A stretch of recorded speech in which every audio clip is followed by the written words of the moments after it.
Ay mga boss, na-ready natin yung pagkain nila. Hanapin na natin sila kung nasaan na naman sila. Sana hindi sila umalis ng malayo para nakikita natin. Tingnan natin kung nandun sila sa may tabi ng kalsada. Kasi wala sila rito. Wala akong makakitang mga dugi. Baka mapalayo sila.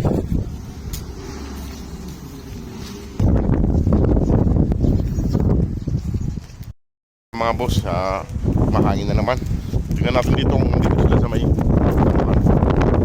kasi wala sila doon sa may pwesto nila naman.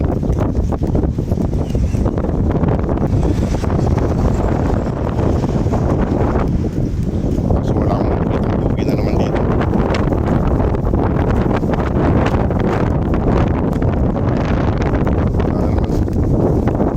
Wala na naman mga dugi rito mga boss.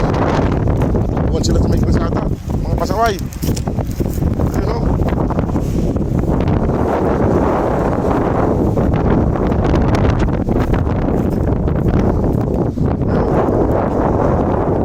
Buwan sila sa may kalsada mga boss. Dito kayo, sa gilid. Wala. Ayun mga boss o.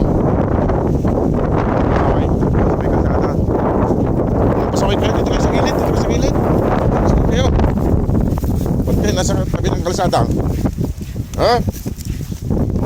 Ba't sa kalsada kayo? Ba't kayo nagtatakbuhan sa kalsada? Ha? Makukulit, makukulit. Dito santukin, dumami ka rin santukin. Yung mga boss nagtakbuhan sila sa tabi ng kalsada. Sa may kalsada mismo. Ayan. Yung kamay ko, mag-yung agadain. Basang-basa ka. Pasaway. Mga mas takbuhan sila sa may kalsada. May puti walang tumalo ng sakyan. Ano? Sa may kaling. Yan.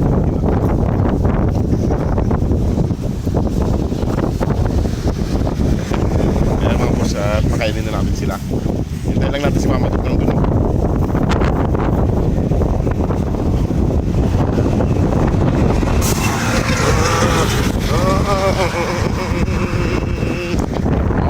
Makukulit.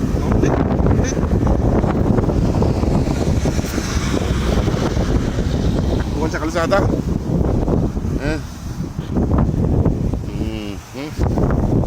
Huwag kayong tatakbo sa may kalsada. Gumilid kayo. Huwag dun sa may kalsada. Kaya delikado. Buti walang nagdadaan ng sasakyan. Buti walang nagdadaan ng sasakyan. Pasaway kayo. Ito si Mama Duk pasaway eh. O, ayan o. Pag naglakad sa kalsada pa. Yan. At pakainin na natin sila. Kayo huwag kayong dito lang kayo sa gilid paglakad sa kalsada. Kaya delikado sa kalsada. Kaya maraming nagdadala sa sakyan. Delikado kayo doon. Baka mabawasan na naman kayo. Ayan mga boss. At sige mga boss, at pakainin ko na sila. Daling ko na doon sa pwesto nila.